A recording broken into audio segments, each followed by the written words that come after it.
Umat beriman yang terkasih dalam Tuhan kita Yesus Kristus, pada video kali ini saya akan membahas mengapa orang Katolik merayakan Hari Raya Semua Orang Kudus yang jatuh pada tanggal 1 November. Hari Raya Semua Orang Kudus adalah suatu perayaan keagamaan yang dirayakan pada tanggal 1 November untuk menghormati semua orang kudus yang dikenal dan diakui gereja sebagai santo atau santa maupun yang tidak dikenal. Istilah orang kudus mengacu pada semua orang Kristen, dan oleh karenanya maka Hari Raya Semua Orang Kudus adalah hari untuk menghormati dan mengenang gereja secara universal, termasuk pula terhadap para anggota jemaat setempat yang telah meninggal dunia. Umat Kristen yang merayakan Hari Raya Semua Orang Kudus melakukannya dengan dasar keyakinan bahwa terdapat ikatan spiritual doa antara umat yang berada dalam api penyucian, umat yang berada di surga, serta umat yang masih hidup. Jadi di dalam Gereja Katolik kita mengenal satu-satunya pengantara kita dengan Allah, yaitu Tuhan Yesus. Sedangkan perantara kita sebagai manusia dengan Tuhan adalah para malaikat dan para kudus. Kita bersatu dengan mereka sebagai anggota dari satu keluarga besar yang disebut Persekutuan Orang Kudus. Gereja mengajarkan bahwa setiap orang dipanggil untuk menjadi kudus, sebagaimana terdapat dalam Lumen Gentium artikel 39.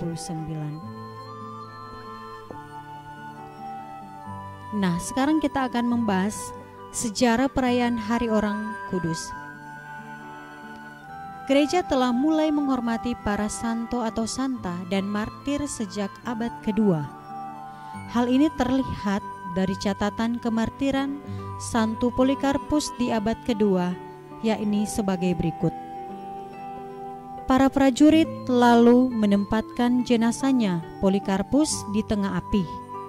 Selanjutnya kami mengambil tulang-tulangnya yang lebih berharga daripada permata yang paling indah dan lebih murni dari emas, dan menyimpannya di dalam tempat yang layak, sehingga setelah dikumpulkan, jika ada kesempatan, dengan sukacita dan kegembiraan, Tuhan akan memberikan kesempatan kepada kita untuk merayakan hari peringatan kemartirannya, baik untuk mengenang mereka yang telah menyelesaikan tugas mereka, maupun untuk pelatihan dan persiapan bagi mereka yang mengikuti jejak mereka. Para bapak gereja antara lain Santo Cyril dari Yerusalem mengajarkan demikian tentang penghormatan kepada para orang kudus. Kami menyebutkan mereka yang telah wafat.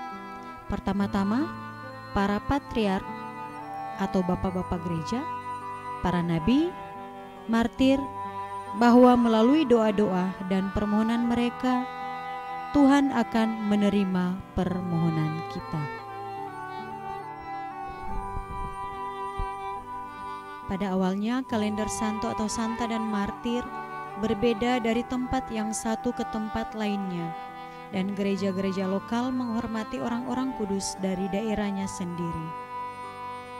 Namun kemudian hari perayaan menjadi lebih universal. Referensi pertama untuk merayakan Hari Para Orang Kudus terjadi pada Santo Efrem dari Syria. Santo Yohanes Chrysostomus tahun 407 menetapkan hari perayaannya, yaitu minggu pertama setelah Pentakosta, yang masih diterapkan oleh gereja-gereja timur sampai sekarang.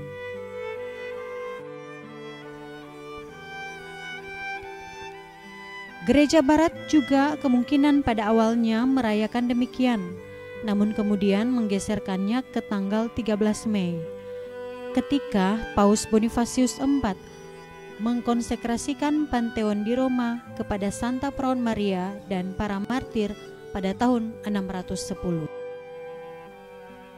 Perayaan Hari Orang Kudus pada tanggal 1 November sekarang ini kemungkinan ditetapkan sejak zaman Paus Gregorius ketiga tahun 741 dan pertama kali dirayakan di Jerman. Maka hari perayaan ini tidak ada kaitannya dengan perayaan pagan Samhain yang dirayakan di Irlandia.